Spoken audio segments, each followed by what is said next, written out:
Hi everyone, welcome to the Q&A stage. It's going to be tough to follow the Brampton Batman, but we're going to do our best. So our next speaker is the CEO of an organization called Whistleblower Aid.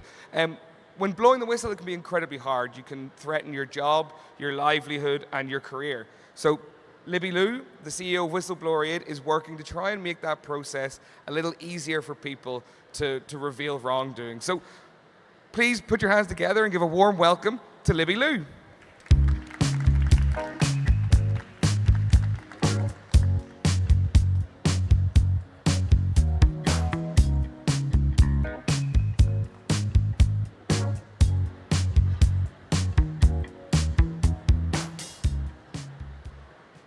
Hi, Libby.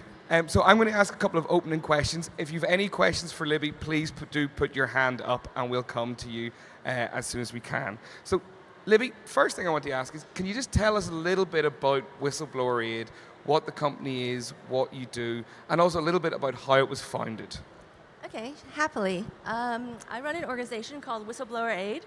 We are a nonprofit that provides holistic support to whistleblowers so that they can come forward. We protect them to the extent that we can.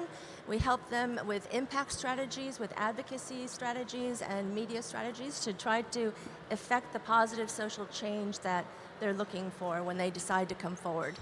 We were created by John Tai, who himself was a national security whistleblower under the Obama administration in the Department of State in the US.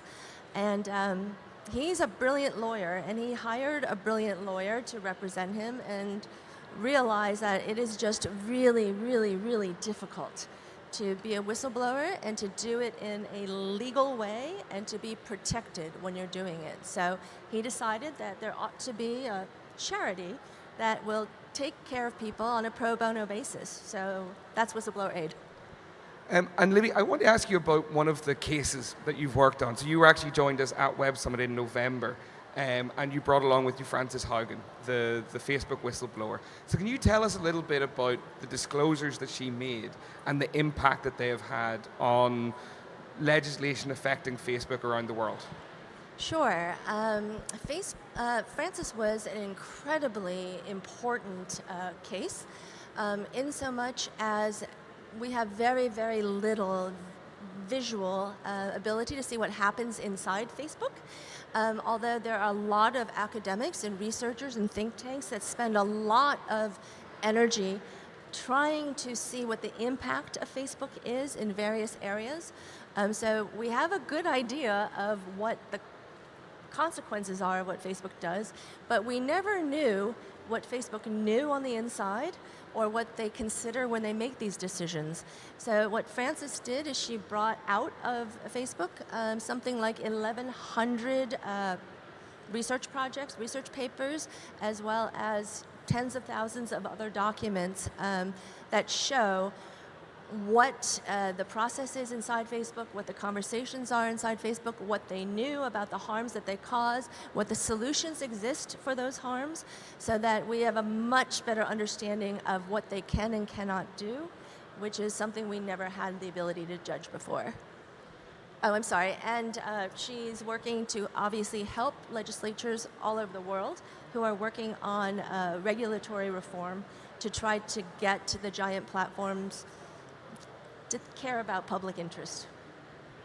And with Frances, she obviously faced quite a lot of criticism and challenges. So what are some of the biggest challenges that whistleblowers can face when coming forward and bringing to light this sort of wrongdoing? And in addition to that, what more could be done to protect and help whistleblowers? Well, I think everybody could probably imagine what a whistleblower faces. If you are expected to keep a secret for your employer, and it's something that's happening, and you're watching it, and your conscience is like, wow, this is so not right, somebody needs to know this. This is an extremely traumatic event for whistleblowers. I mean, they come to the decision to come forward after a period of oftentimes sleeplessness and very traumatic decisions because they're thinking about how this will impact their reputation.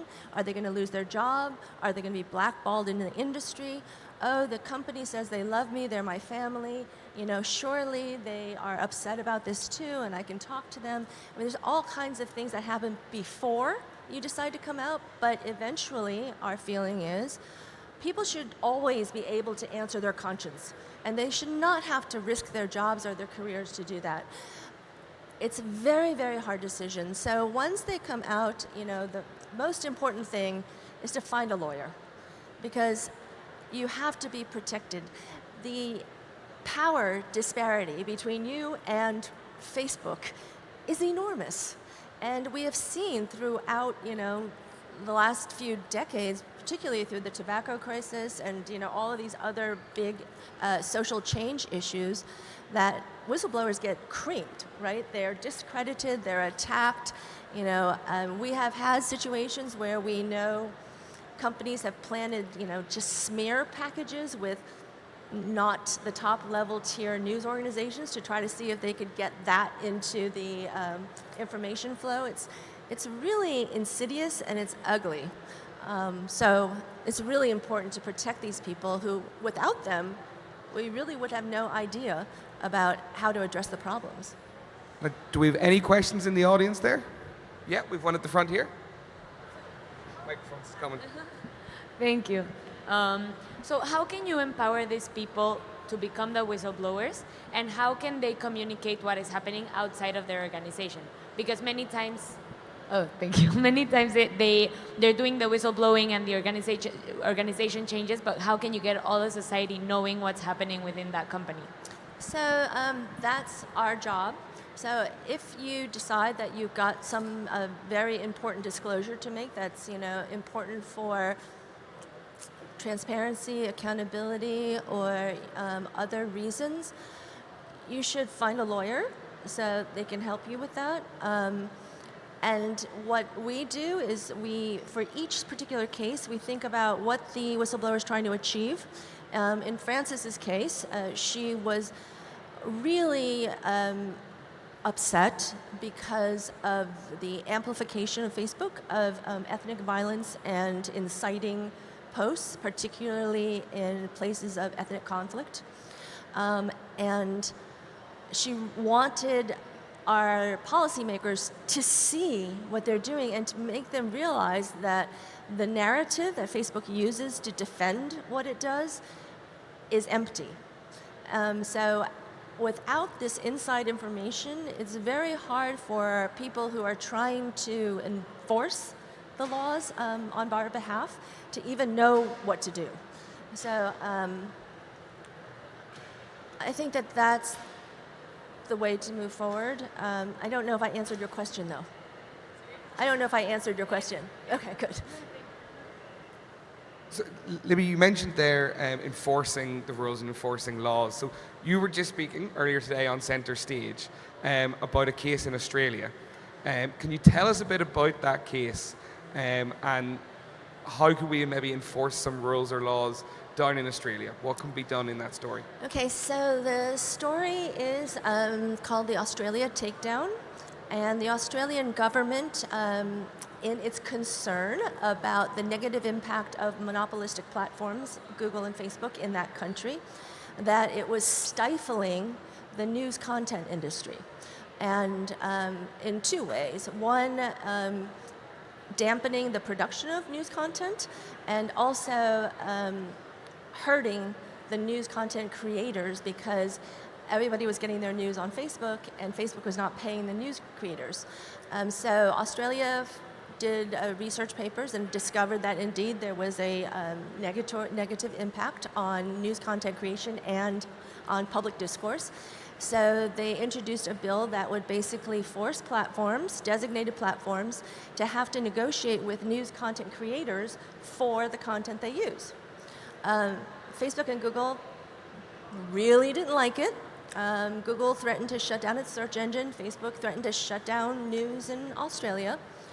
And then the bill went through the House, their version of the House. It was going to the Senate, and Facebook shut down 17,500 and more Facebook pages for 5 days. Unfortunately, it was not limited to just news content pages.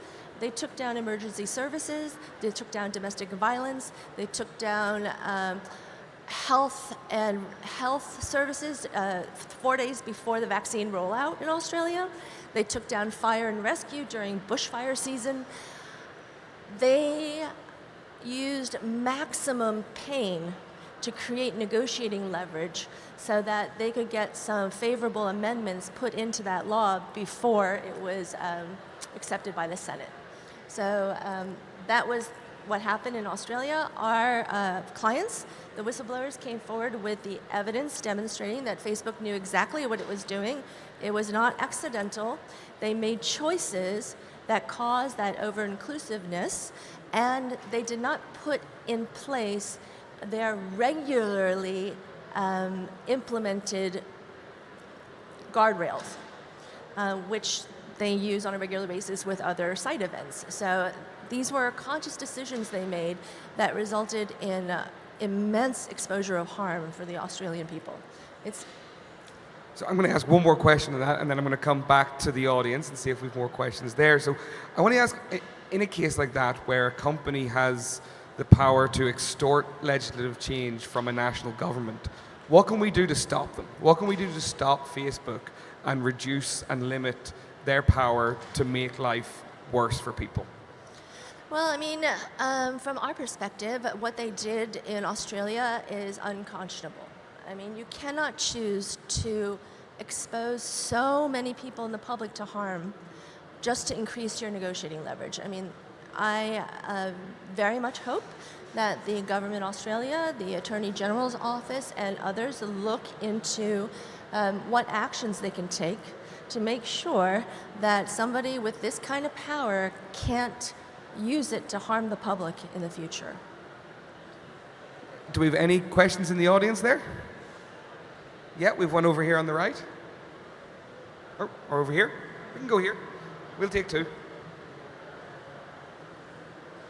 Like with okay, so it sounds like they were able to call Australia's bluff, and they eliminated those 17,000 pages, right? So I'm curious, do you see there's an opportunity then to fill that space? Like, is there another delivery method for news and information? Because I feel like the algorithms that they apply are not the same as an editor and a publisher and people actually choosing what to use their platform for and what they're going to share with people on their platform for the good of society. So with that being said, like what alternatives, like do you see alternatives for this news and information access? Well, obviously that's a very complex question. It's a complex problem. But I think that there needs to be a lot more scrutiny of the algorithms and how they work. Because as we know now, Facebook's algorithm designed to maximize MSI merely means that they are amplifying the most extreme and most toxic content because it's the stickiest, and it will get them more clicks and keep people on the site more and send them into rabbit holes. So as long as we don't change the incentive system, the platforms will not change on their own at all, right? Right now, their incentives are based on profit for their shareholders, right? So maximize profit means doing things like this, having an algorithm that just throws gasoline on the most toxic, huge fires on the site. But there are ways, very, very simple ways, that the algorithm can be tweaked to lessen that harmful effect. And things like limiting reshares, limiting all the tools that exist on the platform to allow for humongous spread of information like instantaneously, right? So misinformation and disinformation campaigns have perfected being able to extract the most benefit out of the platforms because they understand how the algorithms work. The oversight and regulatory authorities need to have the ability to address those problems. So that's why transparency is essential. And hopefully, with disclosures like the ones my clients bring, it will give law enforcement and oversight agencies enough information that they at least can call bullshit. Because prior to getting information from the inside out, if Facebook says they're doing something, how are you going to prove they're not? So that's why it's really important to have, brave people come forward and bring out the evidence. Keep your questions coming in. I think we had one over here on the right. Hi, thank you so much for answering our questions. I think a lot of other people, was really struck by the Theranos story, and I couldn't believe how long it took the truth to come to light and how they were able to use their resources and legal department to really intimidate, Erica Chung and Tyler Schultz and other would-be whistleblowers. And I'm wondering, has anything changed since that occurred that would improve things for whistleblowers? And if not, how can we change the system so companies with, such extreme resources can keep even egregious cases of misconduct under wraps and use their legal teams to me, a citizen just seem like harass their employees or former employees? There's always been a huge disparity of power between employers and employees. And we need to provide robust protections for whistleblowers. And that means it's a double-edged sword, right? Because if the media reports on how, a company like Facebook destroyed the life of a whistleblower, it's terrible and we're outraged, but that takes away agency from the next whistleblower, right? The important thing is for cases like ours to be managed responsibly and the clients protected so that there aren't cautionary tales, because the system is rigged against whistleblowers, right? The power is not in their hands. So we need to try to even that playing field so that more people realize that they have agency and they can come out and they can speak their truth and they'll be protected. That's what I think. And so I'm going to ask us about what maybe we could do to provide more protection for whistleblowers. So I know some agencies in the US, for example, provide monetary rewards for whistleblowers, particularly the SEC. Would it, do you think, be possible to try and put something like that in place for more social impact based whistleblowers, or is it going to be too tricky to pull off? And if not that, what might we be able to do to help whistleblowers more? I think that the awards programs are very important, particularly for one segment of whistleblowers. There's a segment of whistleblowers who are coming from financial institutions or places like that, and they will reveal things like the Enron scandal, and then the government can go and recover, damages made to the public by, the bad acts of the corporation, and then the whistleblower gets a percentage of that. So because of that structure, whistleblowers that have disclosures that lead to high monetary awards have no problem in getting the best legal counsel on the earth. There are lots of for-profit law firms that specialize in doing these whistleblower cases because the award is so big. So that is a great way to get some whistleblowers top-notch representation. In our case, obviously, we don't represent those people. We're representing people that come forward because of positive social change. And they oftentimes do not have money for fancy lawyers. So we will come forward and take care of all of that. We will lead their legal teams. We get them experts in whatever jurisdiction that they need and put together the whole strategy. But there's got to be more, because it is a whole, and everybody deserves to have representation and protection. So I think we need to do a lot more and find more and more ways, even if it's not monetarily, to protect whistleblowers. And there are loopholes that we need to close up in the existing whistleblower protections, but this country, the US, by far has the most advanced protections for whistleblowers. So we do have time for a couple more questions. If anybody has them, put your hand up. Yep, at the back here. Wait for the microphone there. Sweet. So in terms of the criteria for what you would So so obviously you guys help represent whistleblowers. So what would be the criteria where it'd be like, all right, someone's coming with a case, this is my criteria they have to match in order for us to represent them? What would that kind of look like? So, as I alluded to, the factors that we consider when we're deciding whether or not we can represent somebody are the strength of the evidence that they have, the exigency of their circumstance, because some people call us when they're in very, very dire straits. That makes a difference. But the biggest thing is the importance of the disclosure for the public, or for, in the case of our national security whistleblowers, it's for the resilience of our democracy. So the ultimate impact of that disclosure is very important to our decision making. We are a really small organization and we have very limited resources. So unfortunately, we can't represent everyone that comes to us. I think we have a question over here, the man in the hat. How do you think we can build a world where we don't need whistleblowers? In fantasy world, I would say do something to defang the pure profit motive. Try to educate people from birth about social conscience and humanity. Teach compassion. I just think that there's so many things that go into how broken the situation is that requires whistleblowing, right? I mean, it's abhorrent that some people who are expected to keep very toxic secrets, they have huge health crises, right? They can't sleep, they can't eat, they can't drink. They're tortured by what they know and the harm that they're seeing. Nobody should have to endure that.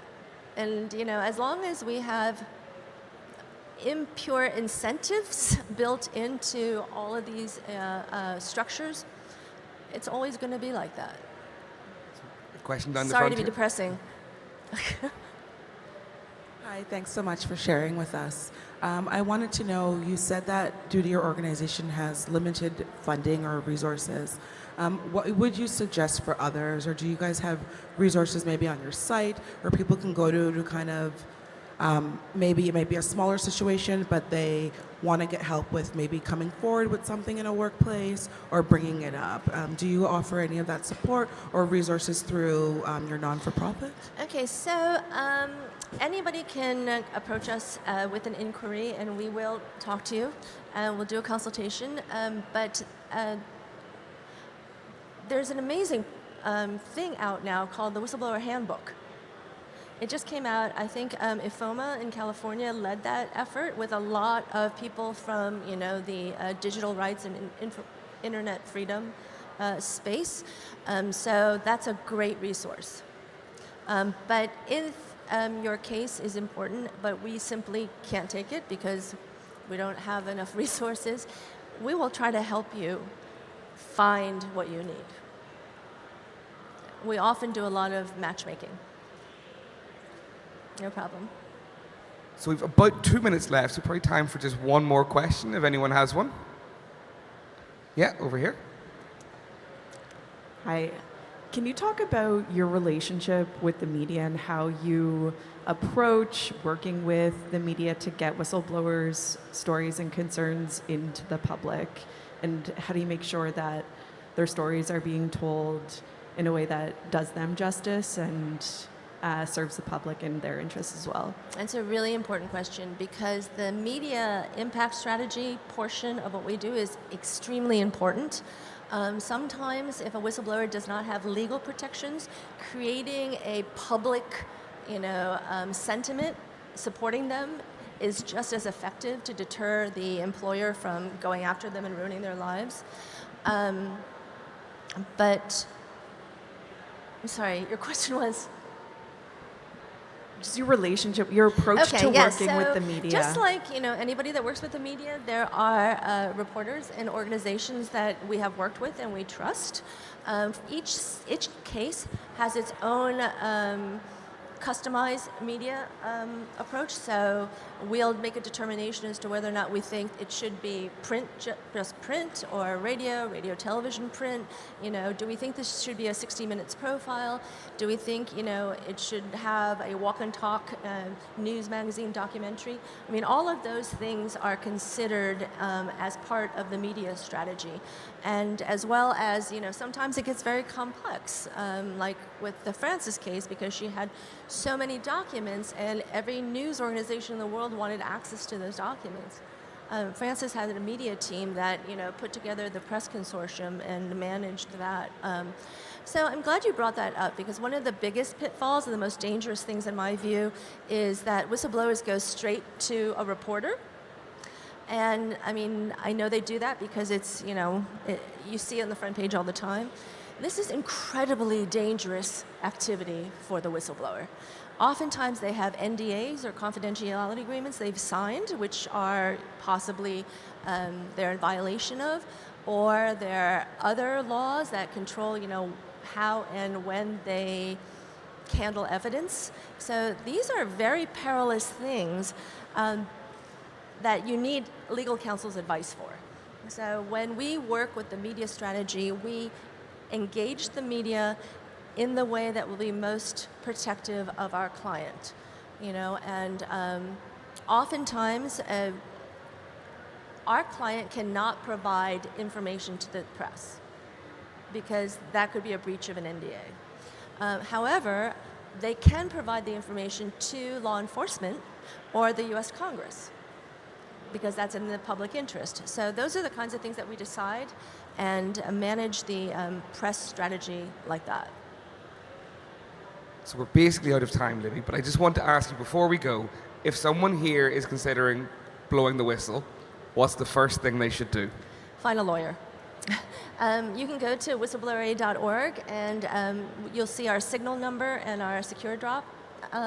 You can reach us that way, but please don't do anything until you talk to a lawyer, because it's a very, very hazardous road, and these companies have really, really expensive lawyers. All right. And with that, I'm afraid we're out of time. So thank you very much, Libby, Thank for you, talking to us. everyone. Thank you for all your questions.